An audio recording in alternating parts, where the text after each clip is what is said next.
guarding Bryant. Artest looking, gets it to Bryant. Bryant dribbling, has to put it up at the buzzer. Banks it in!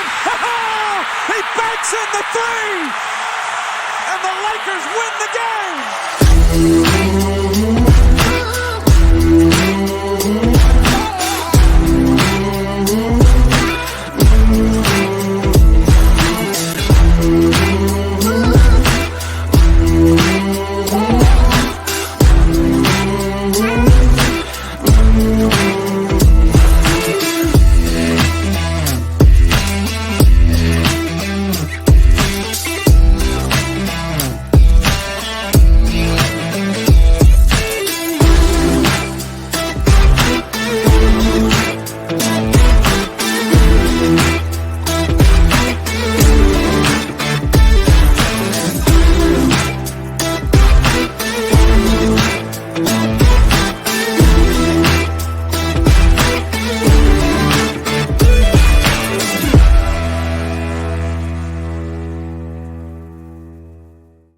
Good morning, Syndicate members. What is happening, man? It's 9 a.m. It's Wednesday. Let's go. You know what that means. We're live from Austin, Texas, right here at Syndicate headquarters for Winning on Wednesday. Your favorite show to tune in on the Insurance Syndicate, guaranteed. My name's Tony Merwin. This is my man, Joe Campert, the king of Facebook groups and the king of trucking insurance, no doubt. I like it. That's better than the Jolly Ginger Giant, so I'll take that one instead. What's up, everybody? Good morning. Happy Winning on Wednesday. Hope y'all are ready for an amazing show. We've got an awesome guest that we're going to be bringing on here. Hey, real quick, too, before we get going, make sure and click the link in the description of the show. Make sure we can view StreamYard. It's StreamYard.com/Facebook to make sure we can see your comments and get you up on the screen. But again, thank you for tuning in. We appreciate y'all. Before, I mean, man, I gotta get right into my weekly win. Man, it's the energy. It's the team again, right? I think last week I talked about Todd. This week, I told my guys last week, hey, you know what?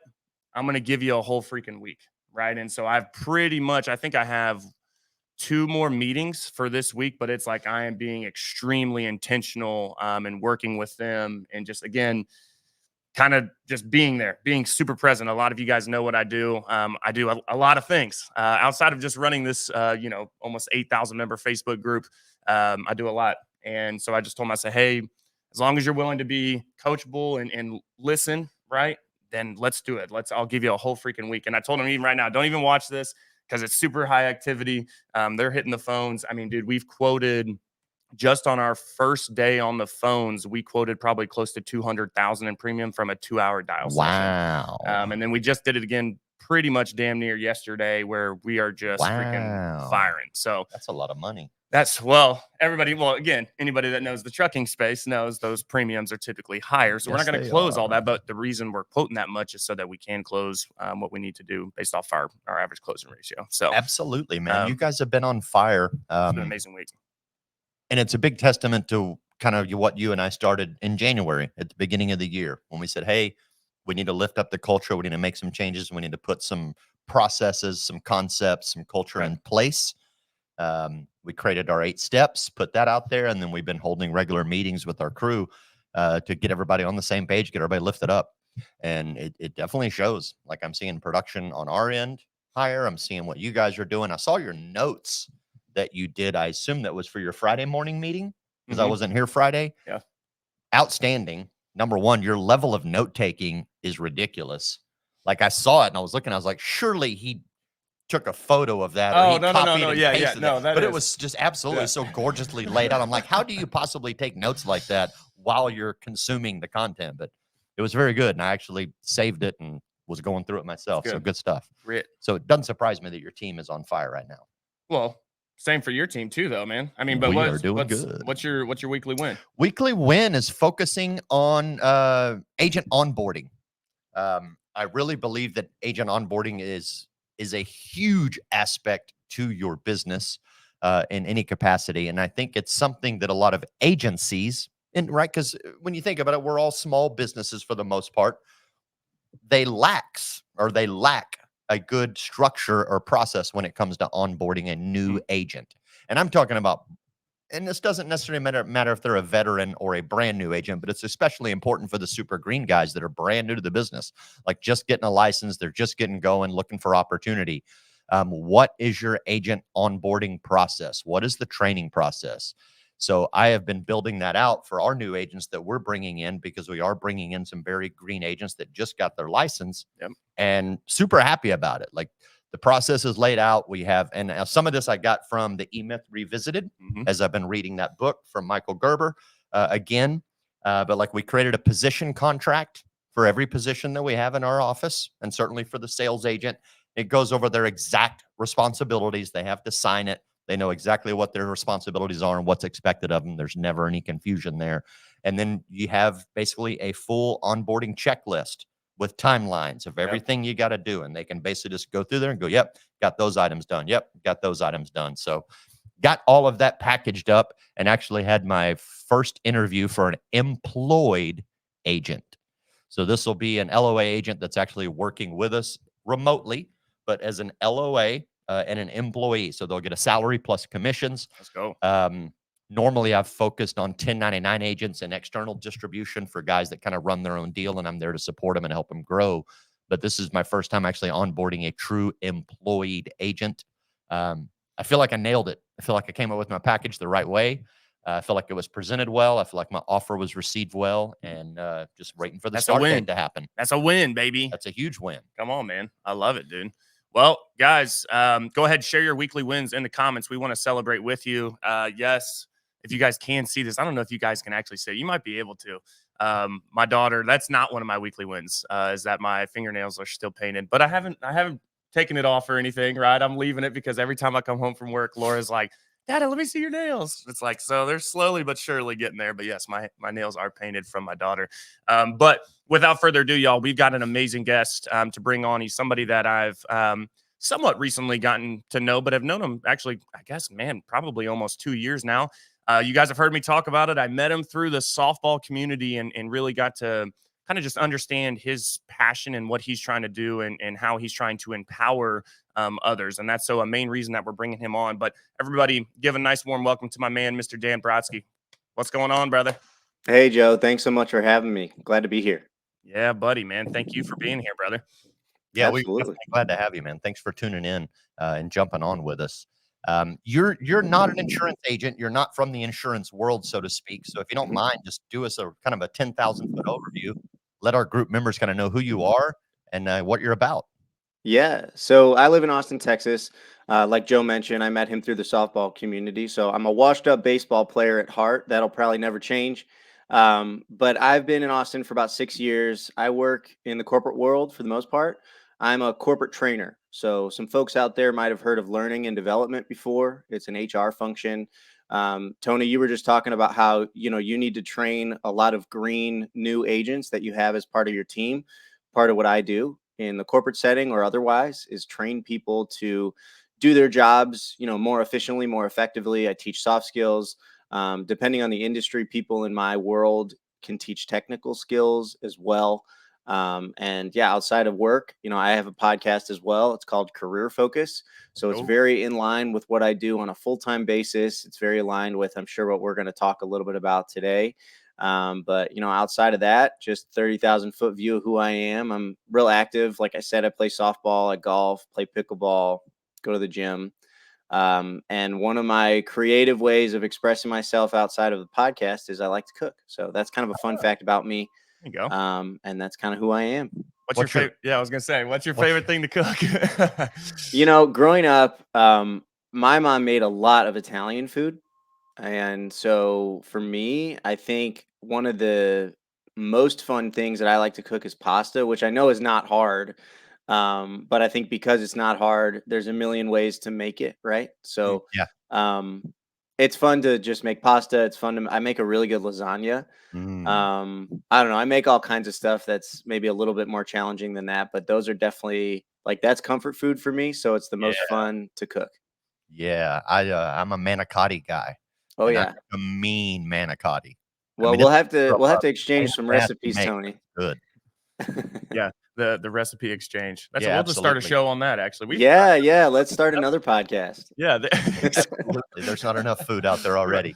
Well, I'm curious though, when you cook your pasta, do you throw it against the wall to see if it sticks and if it's ready, or do you have some other method? That's a good question. I haven't tried that actually. I should do that. I know that's the textbook way of doing it. No, I think I just cook from the heart. Like sometimes it's maybe a little bit too done, so it gets mushy and it breaks up. Other times it's too hard. You got to Yeah. throw it back in. But I haven't tried the wall method though. So Well, it's next probably a time, next little time I'm on the show, you might see some spaghetti behind me stuck on the Yeah. wall from when I was cooking Yeah. lasagna. It'd be a little weird to throw lasagna sheets against the wall, but a noodle here or there definitely works. I think Tony really has a thing with this pasta and lasagna, man.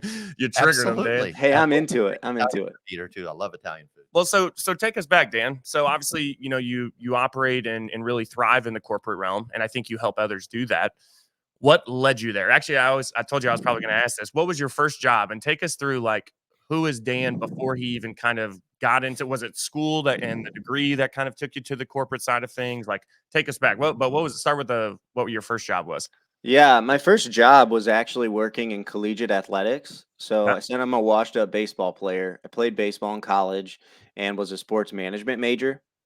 Always liked business though, and got some experience in business through a couple of internships in college and through a marketing minor.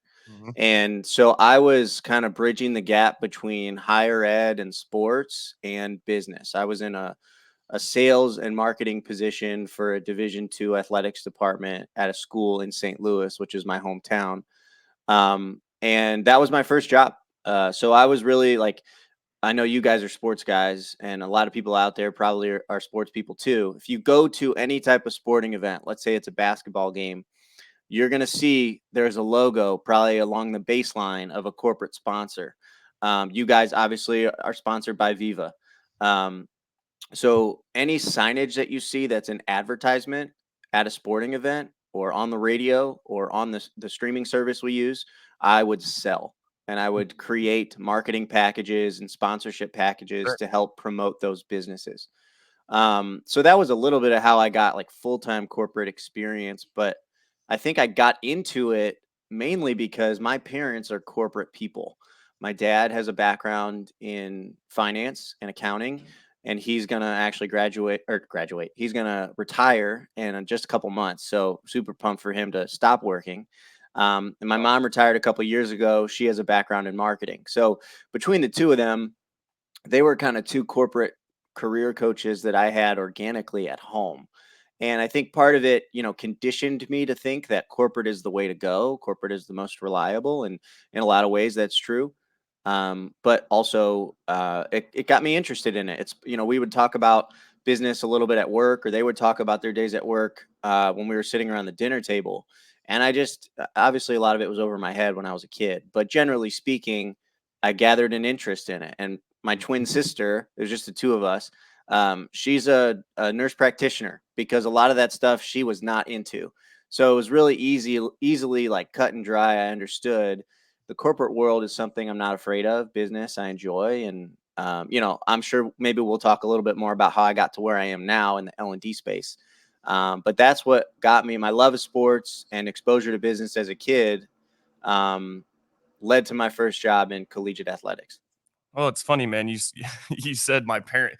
Why do you think I'm in insurance, bro? It's like my dad was in insurance, right? And it's Yeah. funny, my mom's I have kind of like a knack for interior design and stuff too. And but I think what's really cool is you said something about an organic coach. And I think there's a lot of that out there that I think sometimes people don't tap into. They think that they have to pay for something, that I've got to go to a conference or something like that. And it's like, man, there's a lot of exposure at the freaking dinner table, right? I Yeah. mean, it's literally changed your entire career path by those conversations and how that was communicated, which I think is also extremely important. But it's more, again, that exposure. I just really like that you said that. It's like, man, I had this organic coach that was with me at the dinner table. Okay, so take us, so sports, we'll talk a little bit more about that sales and the sponsorships, because I think Tony's doing it right now with his event. Obviously, we have sponsors of the shows as well, so it's not very easy, guys, to go and sell sponsorships. But kind of walk us through that, right? So, hey, I'm college, kind of have that exposure, right? I've been around it. I'm not scared of the corporate world. Where do you start, right? And I feel like this is even kind of part of career focus is where the hell do I start? I have a degree, right, or whatever. I've been exposed to this. Like, what do Yeah. I do? Yeah, I mean, I was lucky where I went to college. I was at Ball State University, which is in Indiana. I forgot you went to Ball State I too, went to Ball dude. So State. much Yeah. in Ball State. So God. it's funny. Ball State is a good school, but it's kind of your academically, your typical state school. It's going to have some really great academic programs. It's going to have some bullshit programs, but at the end of the day, it's a good program. And David Letterman is our most famous alumni. There's a big building in the middle of campus. It's the David Letterman School of Communications, and he would come back for commencement ceremonies and this and that. And it was funny. He calls it the Harvard of Muncie, which is in Muncie, Indiana. That's true because it's pretty much the only thing going on there. Right. But I was lucky. There were so many resources there, like professors and career services and other departments on campus that really helped me understand that if corporate or even sports at the time was where I wanted to go, you need to really build your network. You need to get connected to people because at the end of the day, you're sitting in a classroom or you're graduating with 50 or 100 other people. You all have the same experience, which is none. So how are you, that's your competition.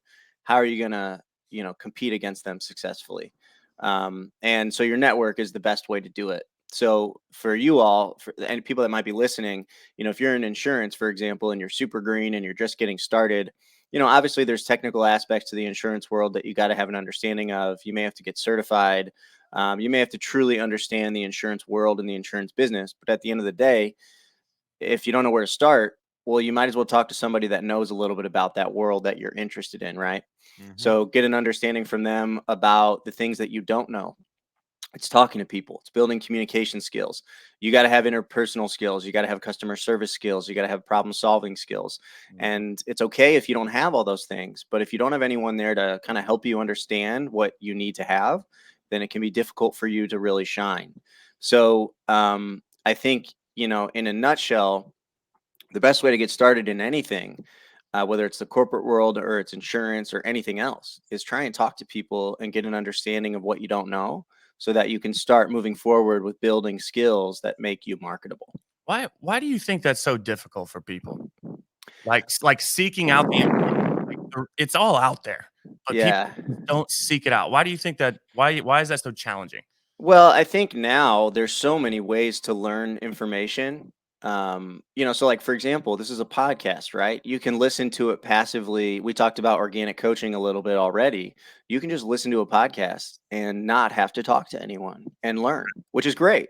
That's part of why podcasting is amazing. But at the same time, you're not talking to anyone. People are talking to you in your ear in a podcast, but so there's so many easier ways and more convenient ways to learn without talking to people. So that's part of it. We get distracted from it. And I think the other part, Joe, as soon as I met you, I knew that you're like super extroverted, super high energy, definitely a big time people person and a communicator just naturally. It's probably easy for you. Mhm. And that's something that I had to build over time. I'm half introverted, half extroverted. You've seen me on the softball field. I'm loud, I'm talking, I'm kind of a leader there on the field. But then sometimes when the game ends, my social battery is drained. And while the other guys are maybe drinking a few beers or chit chatting, I'm kind of on my own, just like being quiet, recharging. And I think that there's a lot of people that are similar to me that are a little bit of both. And there's definitely a lot of people that are really introverted that just don't feel comfortable in any way talking to people that they've never met before. Right. So I think that's the other part of it. It's kind of facing your fears, getting comfortable being uncomfortable, building relationships with people. And as you do that, you start to develop it as a skill and understand, okay, here are the things that I can do. Here's ways that I can really quickly and efficiently build relationships. And then if I've got to recharge my battery, I can do that behind closed doors or I can take a quick break. But it's really kind of facing your fears and getting comfortable talking to people you don't know is the best way to start networking. Yep.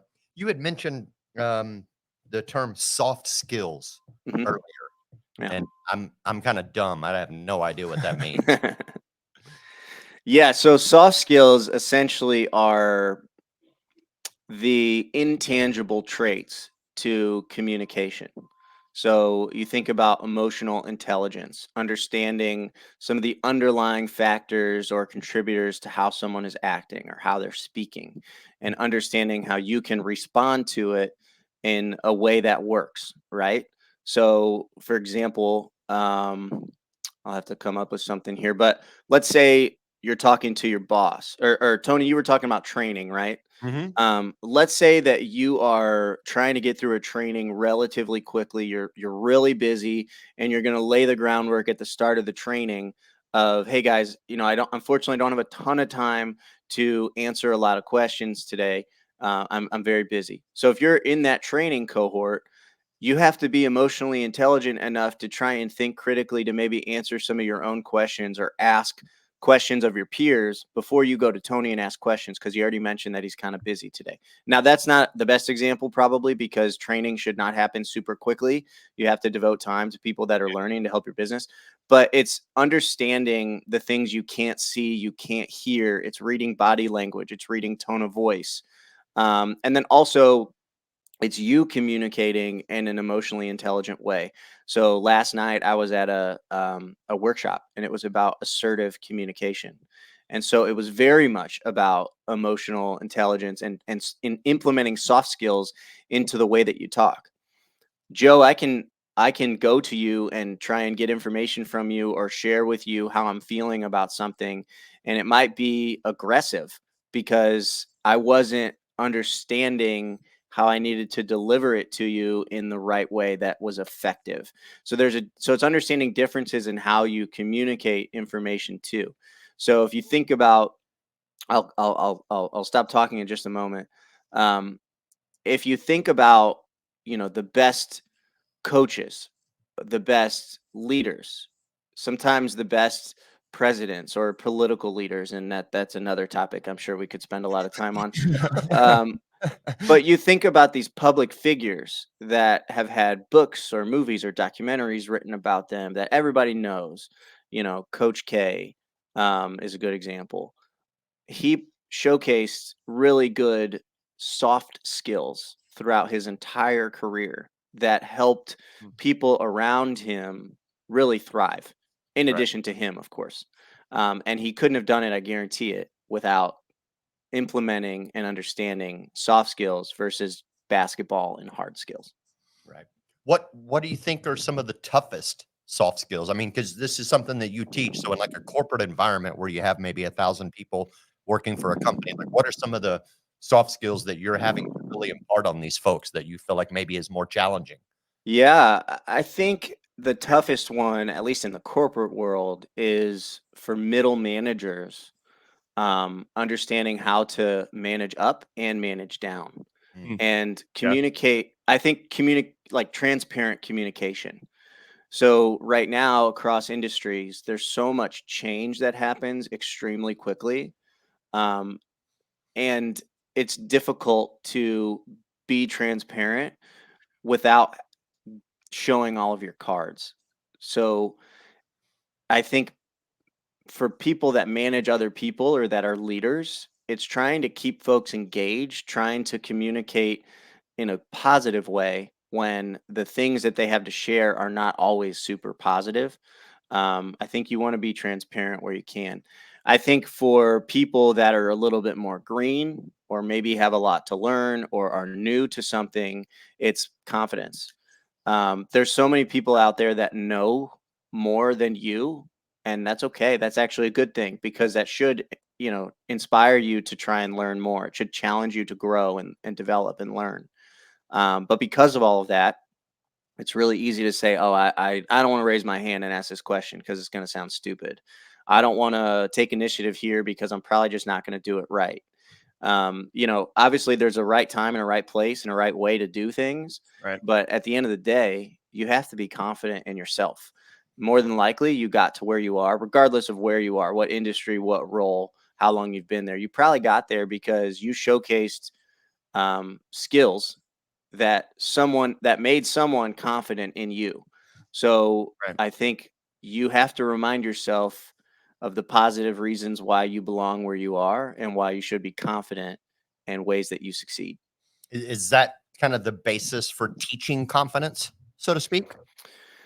I think so. Yeah. There's like imposter syndrome is something that we've talked about a little bit in the past. And for anyone that doesn't know what imposter syndrome is, we all deal with it at some points in our lives. And it's basically looking at yourself and doubting why you're there or if you belong there. So Joe, I'm going to pick on you for a second. You've got kids. You're a young man. There might have been times when you started as a father with your first girl. Um, why am I a father? I don't know how to do this. I don't know what the hell I'm doing, right? Dude, And real quick. yeah, and Like, that and it's natural. It's normal. It's okay to feel that way, but it's reframing the way you think about that so that, I mean, now you've had two kids, so you're obviously a little bit more confident, right? Telling yourself like, no, like I'm a responsible guy. I've got, things set up well for my family. I can handle my business. I've got a great relationship with my wife. I'm gonna be a great father, and I am a great father. And so it's and you can apply that methodology and that framework into any setting, whether it's career or not. And so it's just it's convince you don't hopefully you don't have to take too much convincing, but it's reminding yourself the good reasons why you are succeeding and should succeed versus why you shouldn't. Yeah, it's good.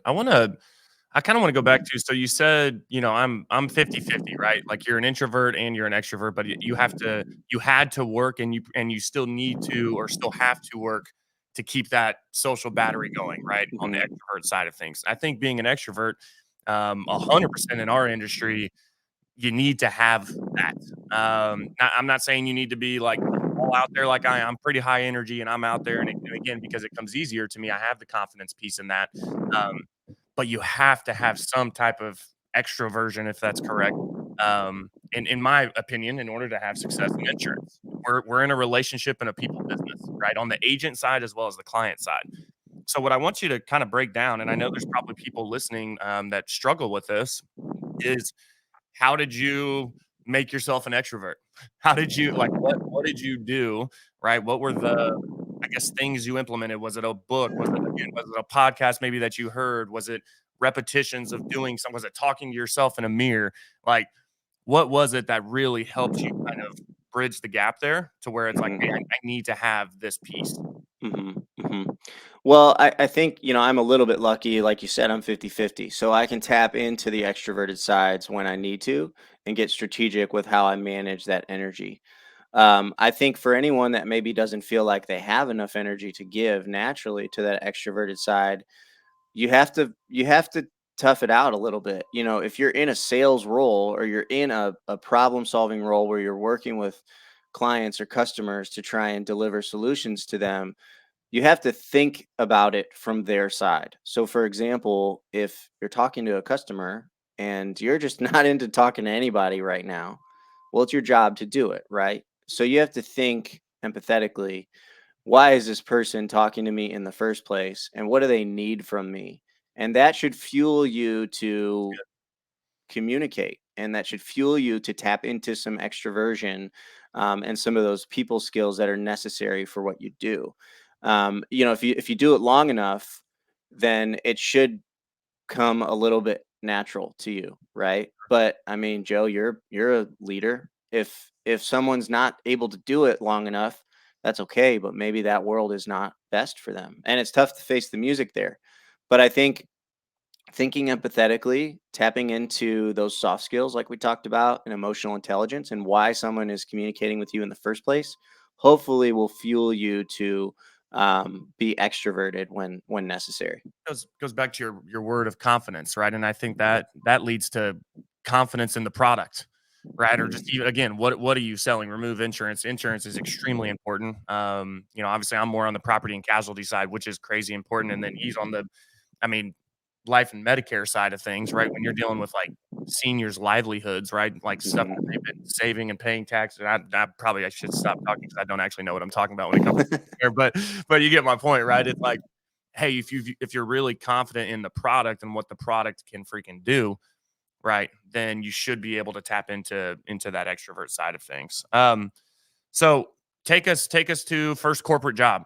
What did that look like? Really, just what did it look like? How did what was I guess even what was the hiring process like when you're going in? And again, you've already had the exposure, so maybe you weren't scared of it. So it was a quick hire. Hey, they hired me on the spot. But what was the first corporate job, and kind of take us through what you did and how you got to where you are now. Yeah, I mean, I think my career story is a little bit unique. I've been working full time now for about 9 years. I'm 29 and almost 30. I'll be 30 this year. And like I said, I started out in collegiate athletics, so I was in higher ed, but it was kind of a sports operational role. It wasn't super corporate.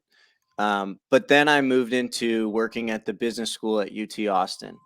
Okay. And that while it was still higher ed, it was very corporate because all of our donors, all of our professors, all of our students, in a lot of cases, if they were a grad student, they probably worked in corporate. So it was a very corporate environment. I think you asked about the interview process. Is that right? Yeah. Yeah. So they first reached out to me, just trying to understand, like, do I have the people skills? So here's where we're just talking about it. I was really new in my career still. I had only been working for about a year and a half, 2 years. I had never experienced corporate technically at that point in my career. Now, all of a sudden, I have a senior director working from one of the best business schools in the world calling me about a job that I applied to where I knew nobody. I had never done the job before. And she was asking me about my sales experience. She was asking me about marketing experience. She was asking me about events experience. And I knew that it was a long shot for me to get this job, especially because I didn't know anybody there. But Right. I had You- experience in all of those areas. Like, it may not have been 10, 15 years of experience to it, but as long as I could tell a story, then she was going to like it.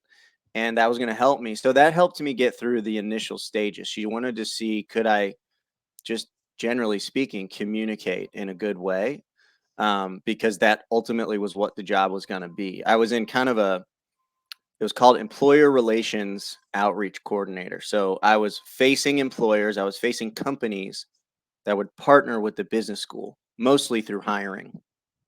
So anyway, then fast forward, I had 2, 3 more interviews that were part of the process. And the last interview was with a panel of people. So it was the first woman that reached out to me. That was my boss.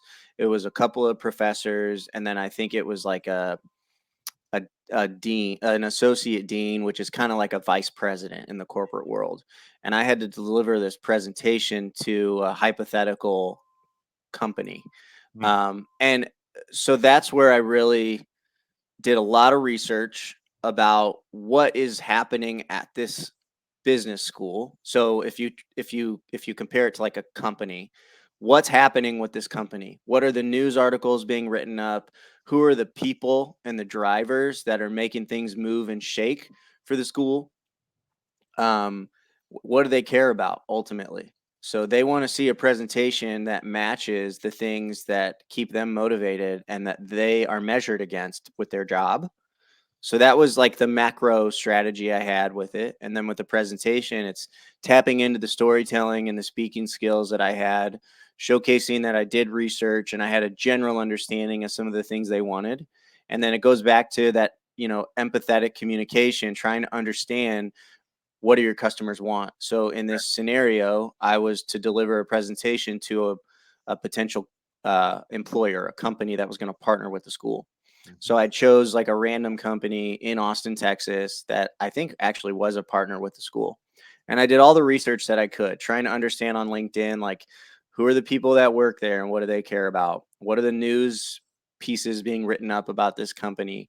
What's the product that this company does? I think it was a financial technology, fintech company, which is very much aligned with the business school at UT Austin. And so understanding like the things that motivated all these different stakeholders, the professors and the people that were part of the interview panel, this hypothetical customer that I was delivering a presentation to, myself. What did I want to do? What was I good at? And how can I make that shine in this interview, in this presentation? And so that, in a nutshell, was what the presentation was. And obviously, I got the job. So it was a good presentation. That was probably a little bit more than you asked for, No, but that's fair. that was the interview process, getting started in the corporate world. Panel. I've never done a panel interview. They're tough, man. I mean, like you interview people now, and sometimes you think you knocked it out of the park, and you just didn't. And it's not even always because you didn't do a good job, but maybe that one person out of the 5 people you're delivering to didn't like you, and maybe they just have a stronger voice here in the decision making process than the rest. So you move on to the next. But it's intimidating. It's not easy. Definitely. You had mentioned you had to rely on your presentation and public speaking skills as an introverted extrovert. Where did you develop those at that time in your life where you could go in there and do good in that or do well in an interview like that? Yeah. So back in college, I played 2 years of baseball. And then when I was done with baseball, I was now a junior, still at Ball State. And I was like, I'm a regular student now. What the hell do I do? I don't have sports to keep me busy. So I got involved with my academic major. And I think, fortunately, speaking in general and people skills is just something that, while I am somewhat introverted, comes naturally to me. And I went to a meeting for the club that was dedicated to my major. So it was sports management, Okay. and the club was called the Sport Administration Association, SAA. So I went to the SAA meeting because I knew some of the people that were running it, the Good thing you students, got the because S I in front of there. what's that? What's that? That's a good thing you got the S in front of there. Yeah, yeah. Hi, my name's Dan. I'm an alcoholic. Oh, wrong meeting. And so I went to their first meeting, and I could see there's a lot of opportunity here, for me and for the entire board and the club. And they kind of ushered me into taking on a leadership role right away. I was running our social media and our events. So we would have, I mean, it was a sports club. So at the end of the day, none of our events were all that serious. Sure. So I was like, we had a dodgeball event for people that were sports management majors. And I would like run the event, promote it on Twitter, which I don't use now, but I would promote it on Twitter for a couple days and boom, done. Well, but in the meetings that we would have every single week with the board, it was about 8 or 10 of us students and then an advisor who was a full-time professor. I would just speak up. I would present ideas. I would ask questions. I was just a good critical thinker that was contributing to the strategy of the organization. Fast forward, I became the president later on. Okay. And that's where I really, really developed the ability to speak publicly because I was practicing it all the time. I was leading our meetings. So right away, every single week, I was speaking to 8, 10, 12 people just about what was happening with the club. We needed to recruit volunteers all the time because we were funded by the athletics program to basically bring on volunteers for athletic events. So like if you're at a basketball game and someone's driving down the lane and they fall, Oh, now there's sweat on the floor. So some 20-year-old has to bring a mop and like mop it up. That was me. And that was those were the types of roles we were that was recruiting me for. too, dude. You were Yes. the So mop too? I was the mop boy. I did the ball shagging at the soccer games. I did security at the football games. I did ball boy at the volleyball games. uh-huh. I did all that in college. That's funny. Oh yeah. Um So I was speaking in front of like the biggest lecture halls for our major where there were like 100, 150 students, freshmen who were like, how do I get a job in sports in 3 years when I graduate? And I was like, here's how you do it. Join SAA. You're going to get experience because we've got a basketball game next week and we need some silly, sweaty 19-year-old to mop up the floor. So I was like speaking publicly about what we were doing as a club, how it was going to benefit these students. And so that's where I really got good experience speaking publicly, realized that it's something that I really enjoyed. Um, And we talked a lot already about me being 50-50 introvert extrovert. The Yeah. definition of introvert is someone that is energized by being alone or being quiet. And an extrovert is someone that's energized by talking to people and being in interpersonal situations. So I'm lucky. I have, half the time in an extroverted situation, I'm energized. It just depends what it is. If I'm in a structured environment where I am speaking publicly about something to a group of people, it might sound intimidating to an introverted person, but that's something I really enjoy doing. It does not drain me. But if you take me to like this unstructured networking event where there's 150 random strangers that I now have to build relationships with in a matter of seconds, I can do it because I've been doing it for years, but I am not comfortable and I don't like it. And I'm not into it. It drains me. So anyway, that's the long answer to your question. When I was in college in a leadership role, I had to present a lot and I realized I liked it. That's the key word though, right? Or the phrase is I was practicing it all the time. That's how he got really good at it, guys. Is he was practicing it Putting in the reps. all the time, right? You gotta put in the reps. And I think that it's more than just putting in the reps, because when you talked about your presentation and everything that you were doing in front of the panel as well, was you kept harking on, man, I did my research, right? I don't think it matters if you're putting in the reps and doing all this practice if you haven't done your research and you're like doing repetitions of the wrong thing, right? It's like our scripts or it's whatever that is on our side of things. But right, it's like you do your research, be very thorough, right? It's not just, hey, let me glance at it, right? And maybe jot down some bullet points. Like, nah, man, I'm like LinkedIn stalking these people trying to figure out like what's going on. I'm pulling up news article, like you're doing your research, right? And then you practice it all the time. I think that's so important, man. Absolutely. I was thinking we need to shove them into one of your speed networking events. Yeah. Oh, there you go. That would, hey, they're actually pretty fun, man. I'm into it. Bring it, Yeah. bring it on. But we've talked about personality a couple times. We've mentioned introvert and extrovert a few times, and obviously you're in the HR world. How valid or useful are these personality tests that are out there? Good question. Myers-Briggs, DISC assessment. Are those something that you've used? Do you think they're definitely useful, or do you think they're kind of snake oil? Yeah, that's a great question, Tony.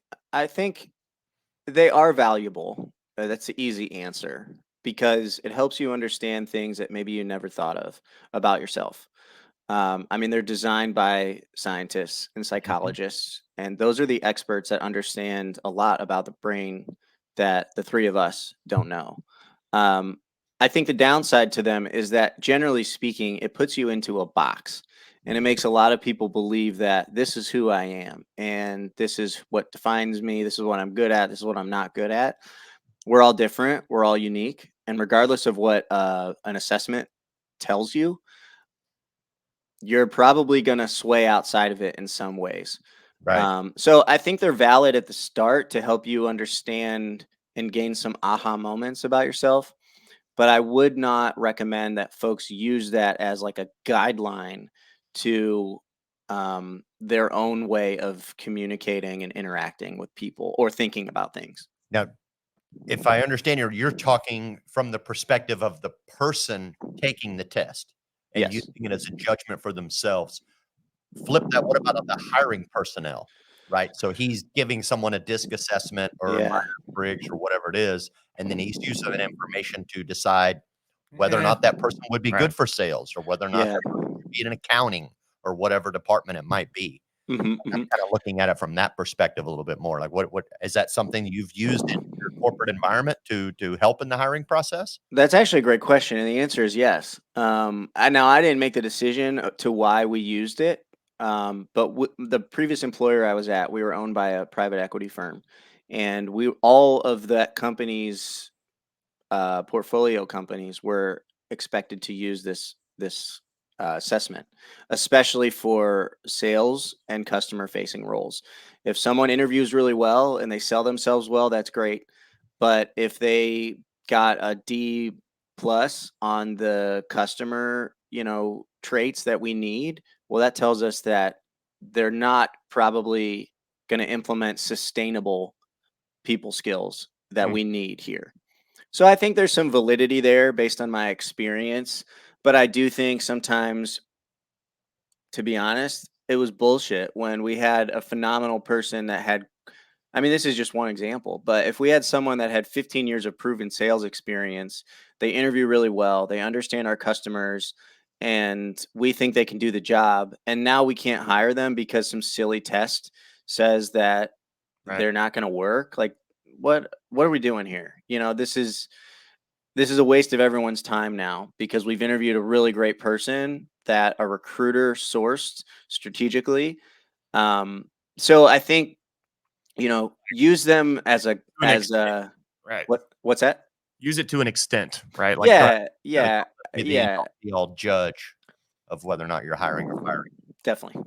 what was so obviously you're we'll call it a corporate trainer. I'm curious of this and your story or stories behind this, but like, what was like your worst experience when it came to like training somebody? Like, have you ever had like a blow up like with a team or anything, like any story like that where you're like, dude, oh my gosh, I want to freaking beat my head against the wall after that meeting? Like, That's a good question. So one of the things that I administered previously was a soft skill training platform. It's called a learning experience uh, system. And they had licensed content around soft skills that we've talked about. And a lot of it was sensitivity related. So it was diversity, equity, and inclusion. It was understanding like various gender patterns that are necessary. Well, we had this guy that was part of our sales department who would work with customers, obviously, because he was a salesperson.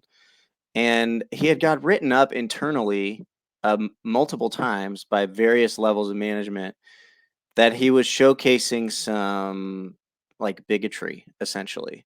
hmm, And I think he genuinely didn't know. He was just like probably not the most inclusive personality, and people were taking notice. And I guess he had not, I wasn't allowed, I didn't know all the details of it. It was confidential. But I guess he had not committed any fireable offenses. He was, I'm assuming, valuable enough in his sales role to stay.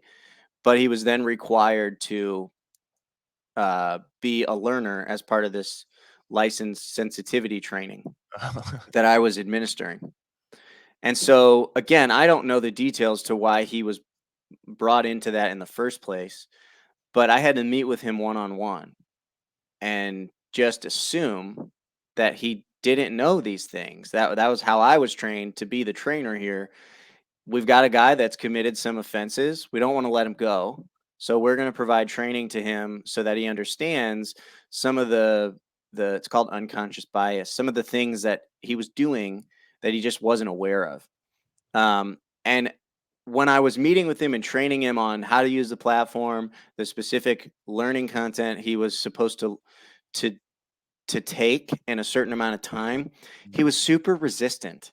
He was just like, why am I here in the first place? Dan, I've never met you before. I don't think I've done anything wrong. HR is telling me that I have, but I don't really get it.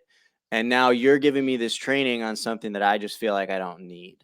And it was just uncomfortable. Like there were no blow up situations. He didn't do anything like terribly wrong when I met with him, but I just kept beating my head up against the wall and telling him like, you're not the only person that has taken this before. We have other people within the company that have done some things perhaps similar to you. Regardless, though, this is going to help you be that much more of a valuable contributor. I had to like sell him on it, basically. Right.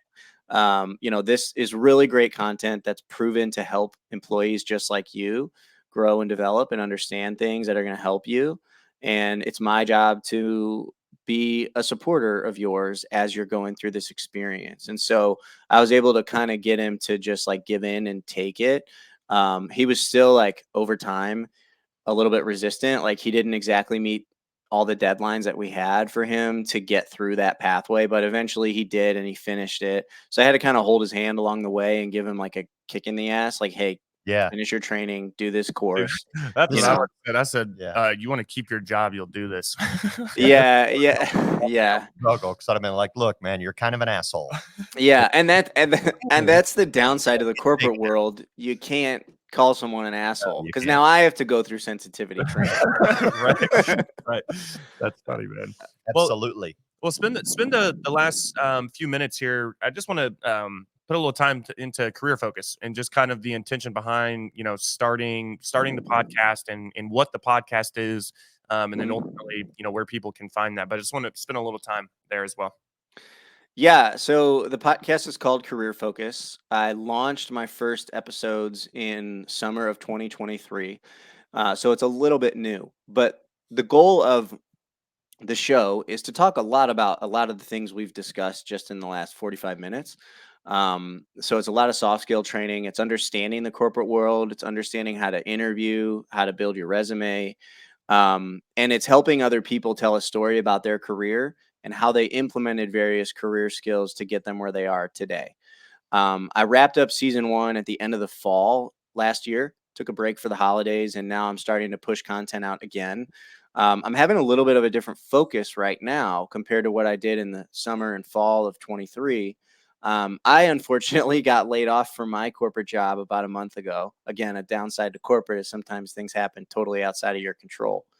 And so what I'm doing right now, mostly on a daily basis, is looking for new jobs, applying to them, networking, building connections, and I'm documenting it all on the show. So last week I had what I'm calling the first one of what I'm calling the unemployment monologues. So I'm someone that I feel, generally speaking, has above average knowledge of how to job search, how to network, all these things, right?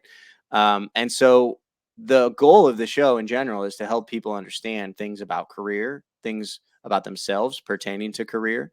And by telling my unemployment journey on the show, it's a different spin to stuff that I've done before, but I'm hoping it's going to help people know if they're in this situation or if they're thinking about a career pivot, if they're trying to build relationships with people that they've never met before.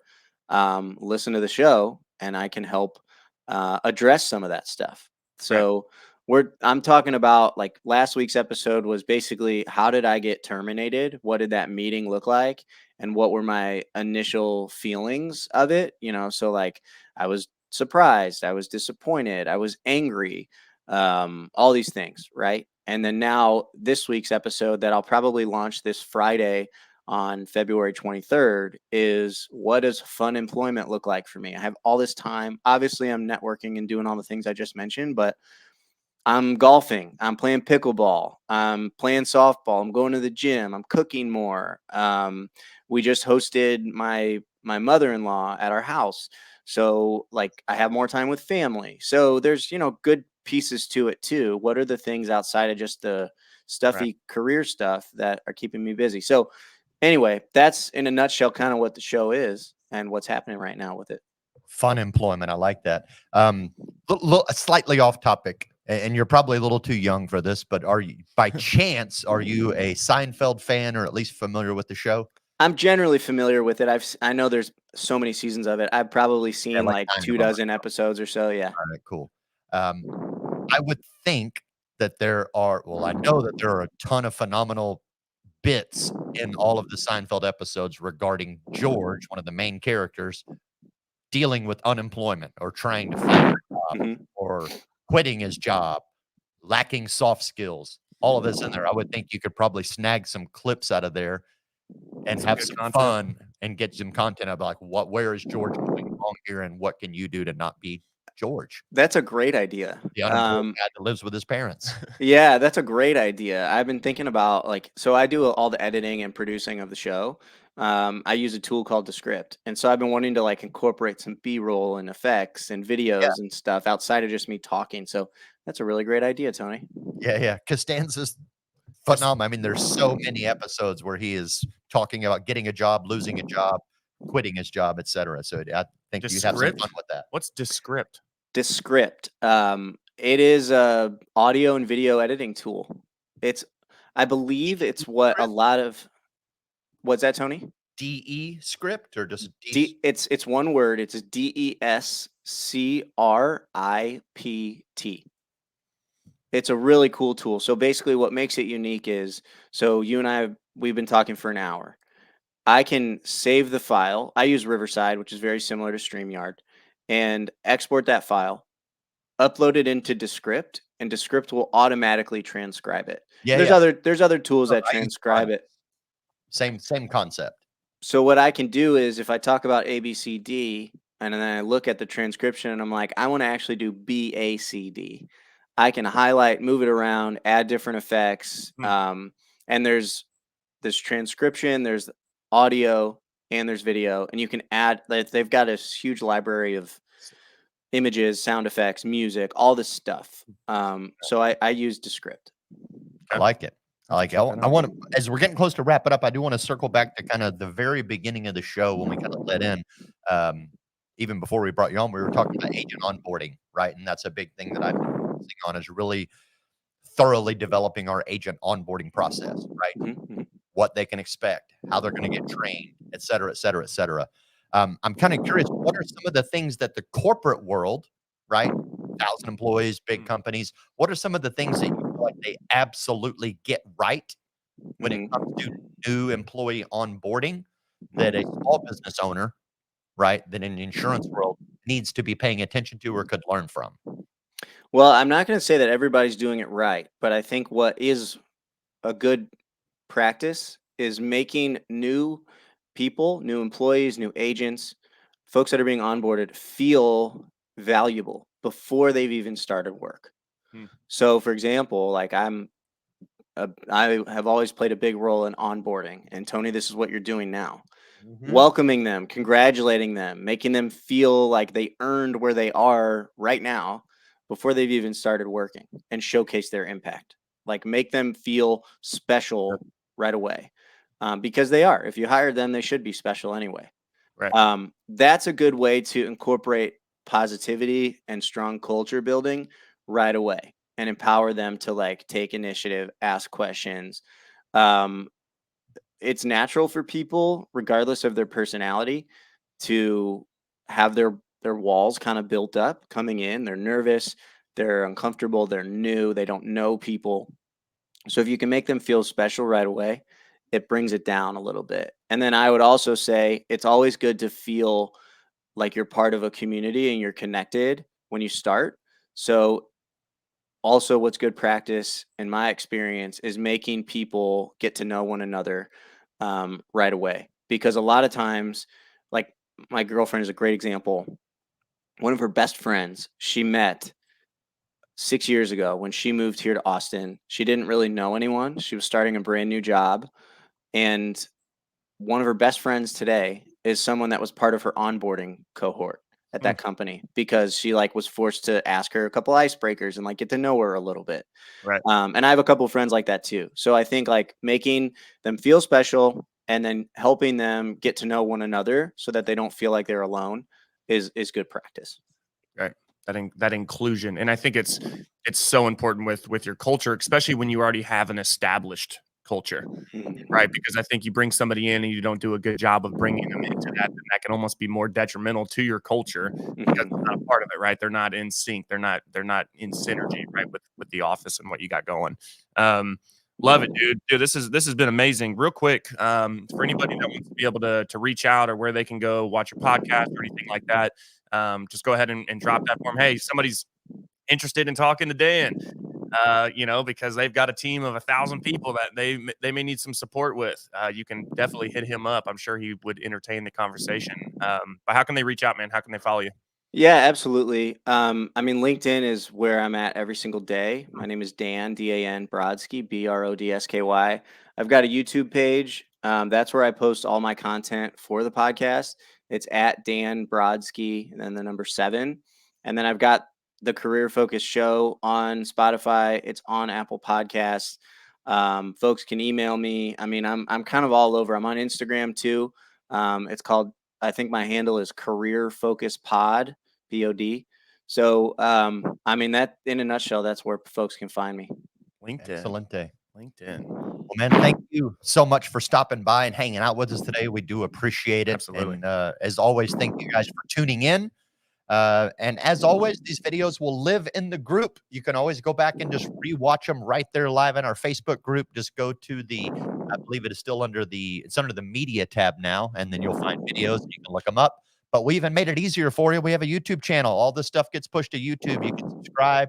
All of our playlists are right there. Check them out. And as always, the short content you can find on TikTok and Instagram. We live there as well. So Absolutely. thanks everybody for tuning in.